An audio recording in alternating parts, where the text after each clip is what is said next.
Calcutta university first semester. তোমাদের compulsory পেপারের একটি হলো ইএনভিএস অর্থাৎ পরিবেশবিদ্যা। এই পরিবেশবিদ্যা পেপারের দেখে নাও তোমাদের নম্বর বিভাজন বা কোশ্চেন প্যাটার্ন কী রয়েছে। দেখো, তোমাদের মোট টোটাল মার্কস এক্সাম হবে 50 নম্বরের, সময় 2 ঘন্টা। কোশ্চেন প্যাটার্ন বা নম্বর বিভাজন কী থাকছে দেখে নাও। তোমাদের প্রশ্নপত্রে এমসিকিউ কোশ্চেন থাকবে, এসএকিউ কোশ্চেন থাকবে এবং শর্ট নোটস থাকবে। প্রথমেই আমরা দেখে নেব এমসিকিউ টাইপ প্রশ্নগুলির ধরন। এক্ষেত্রে তোমাদের 10টি এমসিকিউ টাইপ প্রশ্ন থাকবে 1 নম্বর করে, 4টি করে অপশান থাকবে প্রতিটি প্রশ্নের।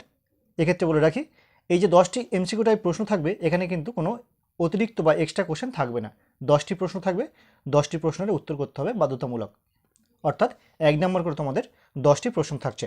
তাহলে এই গেল 10। এবার দেখে নেব এসএকিউ টাইপ প্রশ্ন। এসএকিউ টাইপ অর্থাৎ একটু ডেসক্রিপটিভ লিখতে হবে 2 নম্বরের, সেখানেও 10টি প্রশ্ন থাকবে, অর্থাৎ 10টি প্রশ্ন এমসিকিউ থাকছে 1 নম্বরের এবং এসএকিউ টাইপ প্রশ্ন থাকবে 10টি 2 নম্বরের। এক্ষেত্রে বলি, এমসিকিউর ক্ষেত্রে যেমন 10টি প্রশ্ন 10টি উত্তর করতে হবে, কিন্তু এসএকিউর ক্ষেত্রে তোমাদের 12টি প্রশ্ন দেবে, অর্থাৎ 2টি প্রশ্ন অতিরিক্ত থাকবে, সেখান থেকে তোমরা যে কোনো 10টি প্রশ্নের উত্তর করবে 10 দুগুণে 20, অর্থাৎ 10টা এমসিকিউ 10 নম্বর আর 10টা এসএকিউ 20 নম্বর, এই গেল 30 নম্বর।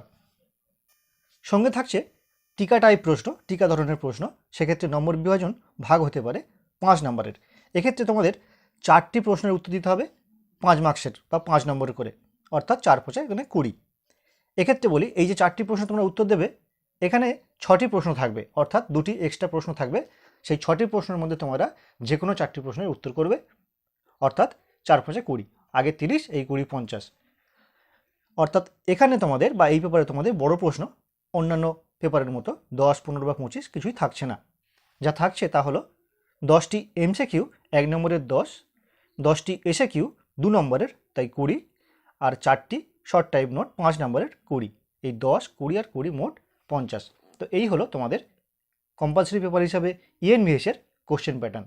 তো আজকের এই ভিডিওটি কেমন লাগলো অবশ্যই কিন্তু তোমরা কমেন্ট করে জানিও, পারলে বন্ধুদের সঙ্গে শেয়ার করো আর প্লিজ একটি লাইক করো।